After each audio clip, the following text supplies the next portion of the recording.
Tous, aujourd'hui je vais vous proposer une vidéo qui va porter en fait sur un moyen pour contrer son addiction au jeu d'argent.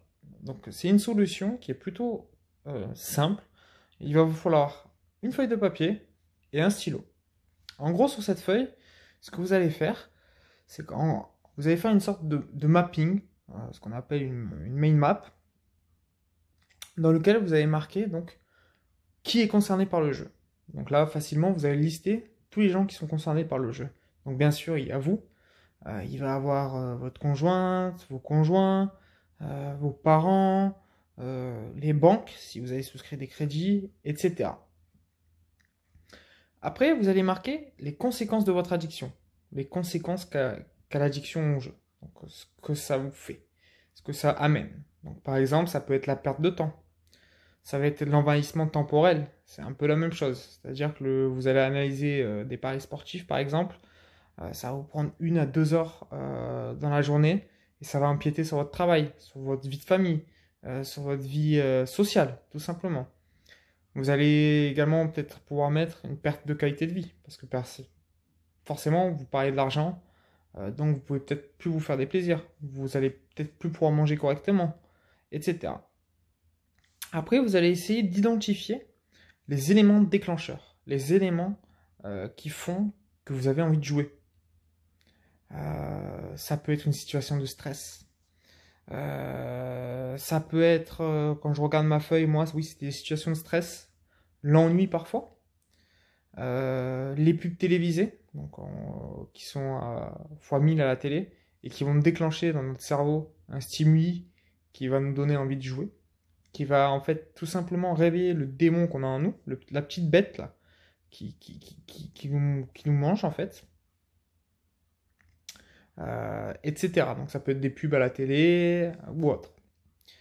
Et après, on va essayer de mettre en place des systèmes pour contrer ces éléments déclencheurs. Donc en gros, ça va être gérer mes émotions.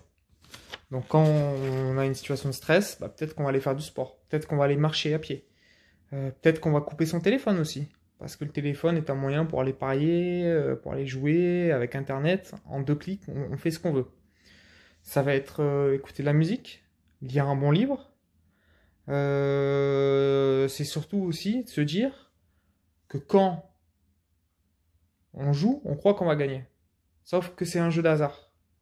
Et le hasard, c'est pile ou face. On ne contrôle rien. C'est des fausses idées. C'est notre cerveau qui va nous mentir. On se met en tête des fausses idées. Qu'on va gagner de l'argent, qu'on va se refaire. Mais c'est pas vrai. Et pareillement, vous allez faire une autre rubrique où là, vous allez marquer des faits. Des faits concrets sur les. C'est des études qui le prouvent. Sur les jeux. Voilà. Un quart des chiffres d'affaires des bookmakers proviennent des joueurs addicts. Donc c'est-à-dire que j'en fais partie. Que vous en faites partie. Que le gagnant là-dessus, c'est eux et c'est pas nous. Qu'une fois qu'on est dans le jeu, c'est trop risqué pour nous. On continue, on continue, on continue, on ne s'arrête pas. On va créer une situation d'endettement. On va pas se refaire, c'est impossible de se refaire. Et surtout, ce que ça nous fait, il faut bien se dire que le jeu, ça amène une atrocité complètement morale. On s'use psychologiquement et ça nous détruit. C'est du hasard, il n'y a pas de contrôle.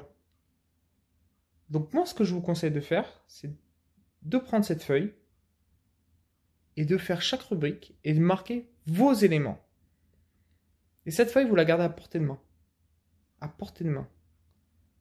Et vous la lisez tous les jours, à chaque pulsion, à chaque envie. Et vous allez voir qu'en faisant en fait cet état des lieux, cette photo instantanée du jeu et de vous et de son environnement, vous allez prendre conscience que le jeu détruit. Donc, ne perdez pas de temps, faites-le.